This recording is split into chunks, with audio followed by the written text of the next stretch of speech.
Assalomu alaykum hurmatli do'stlar. Salomatmisiz? Bugungi dasturimizda biz dushmanlar haqida gaplashamiz. O'zi aslida kim dushman, kim xoin edi? Bu narsalar haqida biroz tafakkur qilgan bo'lamiz. Siz esa o'z qarashlaringizni yozib qoldiring. Sizningcha Turkiston Ligiyani bu dushmanlarmidi?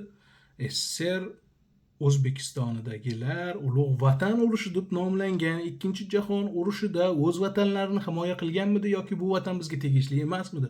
Bu haqdagi bahslar tinimsiz davom etmoqda. Buni yakunlab bo'lmadi. Biz yakunlay olish imkoniyatiga egamizmi yo'qmi bilmadim, lekin bu haqda fikr yuritish imkoniga egamiz aniq ayta olaman.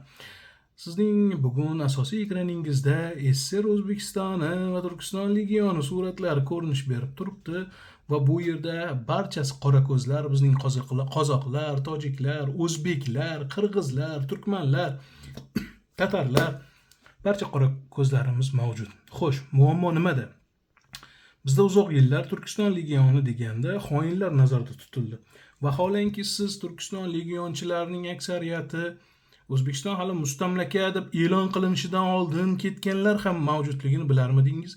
Yoki O'zbekiston Sovet tizimiga o'tgandan keyin jadidlarimiz tomonidan o'qishga jo'natilgan insonlar bilan suhbatlarni ko'rgan bo'lishingiz mumkin, intervyularni. U yerda ham ma'lumotlarga ega bo'lishingiz mumkin. Mayli. Mavzuni yana ham toraytiramiz, vaqtimiz kamroq. Sizga agar qiziq bo'lsa, keyingi dasturlarda kengroq yoritamiz va sizga tushuntirmoqchi bo'lgan narsam bu tomonda ham, legion tomonda ham, O'zbekiston SSR tomonda ham o'zimizning qora ko'zlar bo'lgan ekan.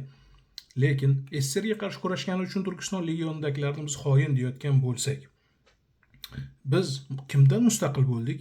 Sovet davlatidan mustaqil bo'ldik va Sovet davlati uchun kurashganlarni biz sadoqatli deyotgan bo'lsak, bu yerdagi mantiqni ozroq yo'qotib qo'ymayapmizmi? Albatta yo'q. Bu ikki tomondagi insonlar ham eng to'g'ri ishni qilishgan. Aslida ikkalari ham g'oya bilan sug'orilgan insonlar edi. Bu yerda biz kimnidir ayblab vaqtimizni o'tkazganimiz qoladi xolos. Sovet O'zbekistoni bo'lsin, Turkiston legionidagilar bo'lsin, bu ikkala inson ham o'z vatanlari uchun kurashganliklari aniq. Ular o'z ota-onalarining fashistlarga yem bo'lmasligi haqidagi g'oyalar bilan sug'orilgan bo'lsa, ikkinchi tomonda Rus bolsheviklari ruslardan, Sovet tizimidan Turkistonni mustaqil qilamiz, ozod qilamiz, ota-onalarimizni, ayollarimizni ozod qilamiz, odamlarimiz paxta dallarida bu ortiq qullik qilmaydilar, zamonaviy dunyoga qadam qo'yadilar deb kurashgan edi. Bu ikki tomonni ham xoin deyishimiz juda ham noo'rin bo'ladi. Ular vaziyatning qurboni bo'lishgan.